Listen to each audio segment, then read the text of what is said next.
রান্নাঘরে ঢোকার আগে থেকেই জানি আজ কি রান্না করব।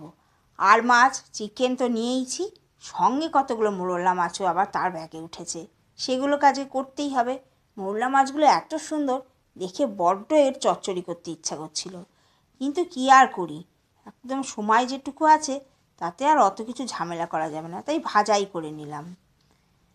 নুন হলুদ তো ভালো করে সব কিছুতে মাখিয়ে নিয়েছি।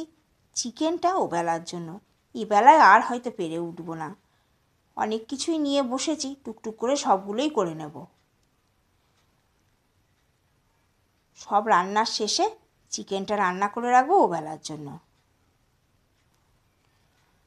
মাছগুলো ততক্ষণে ভাজা বসিয়ে দিলাম। ছোটো মাছটা ভাজা হতে থাকুক, আর বড় মাছটার জন্য মশলাটা আমি ঠিক করে নিই।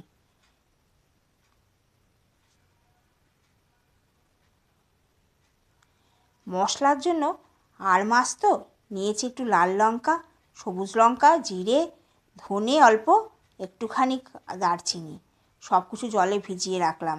আর রসুনটা একটু বেশি নিয়েছি। এবার চিকেনটাকে ঠিক করে নিই। চিকেনে নুন হলুদ আর একটু সর্ষের তেল বেশ করে মাখিয়ে রেখে দিলাম। ঘন্টাখানেক এখন থাক, ততক্ষণ আমার এদিকে রান্নাগুলো সব হয়ে যাবে। চিকেনটা রেডি করে নিলাম নুন হলুদ আর সর্ষের তেল দিয়ে। এবারে একে 1 ঘন্টা ঢাকা দিয়ে রেখে দিই। মোরলা মাছগুলো ভেজেছি খুব কুড়কুড়ে করে। এইভাবে ভাজলে খেতেও ভাল লাগে। আজ নিম পাতা ভাজবো। এত সহজে যে নিম পাতা ভাজা যায় না দেখলে বিশ্বাস করবে না কেউ। সামান্য তেল দিয়ে একটু নেড়ে চেড়ে নিলে নিম পাতা একদম ঝুরঝুরে হয়ে যাবে। হাত দিয়ে একটু ঠান্ডা হলে নেড়ে দিলে ঝরঝরে হয় নিম পাতা।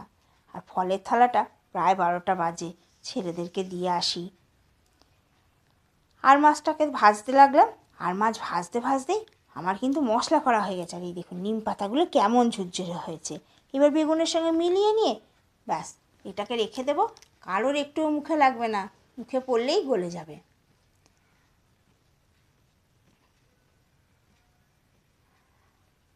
মাছ ভাজা হয়ে গেল, ফুলকপি অল্প ভেজে নিয়েছি। এবার অল্প করে একটু পেঁয়াজ দিয়েছি। আর মাছ একটু পেঁয়াজ রসুন দিয়ে রান্না করলে খুব ভালো হয়। মশলা একটু বেশিই হয়েছে, তবে তার মধ্যে থেকে 5 চামচ মতন মশলা আমি এখানে দিয়ে দিয়েছি। আর বাকিটা রেখে দিলাম, আবার অন্য কিছুতে দিয়ে দেবো।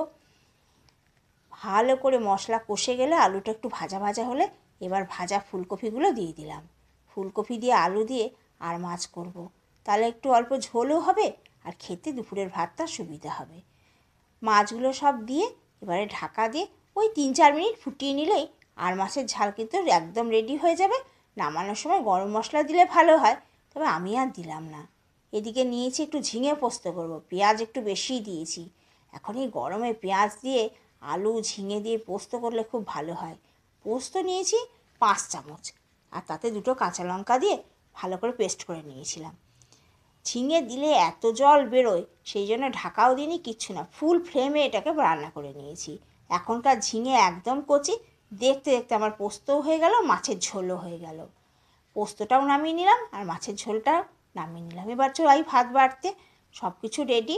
এই যে নিম পাতাটা দিয়ে একটা আলাদা বাটিতে আমি এইভাবে মাখিয়ে দিই, তাহলে থালাতে পুরো হয় না, আর ওরা বেশ ভালো কথা করে খেয়ে নেয়। এবার দিলাম এই মোরলা মাছ ভাজা, ঝিঙে পোস্ত, আর এদিকে মাছ, ফুলকপি দিয়ে আর মাছ, বেশ ভালোই হয়েছে দেখতে, কিন্তু দারুণ লাগছে। চাটনি, এই দিয়ে আজকে দুপুরের লাঞ্চ। কেমন হয়েছে অবশ্যই আমার বন্ধুরা সবাই, আপনাদের মতামত আমার কাছে খুব গুরুত্বপূর্ণ। খুব ভালো লাগে আপনাদের কথা শুনতে।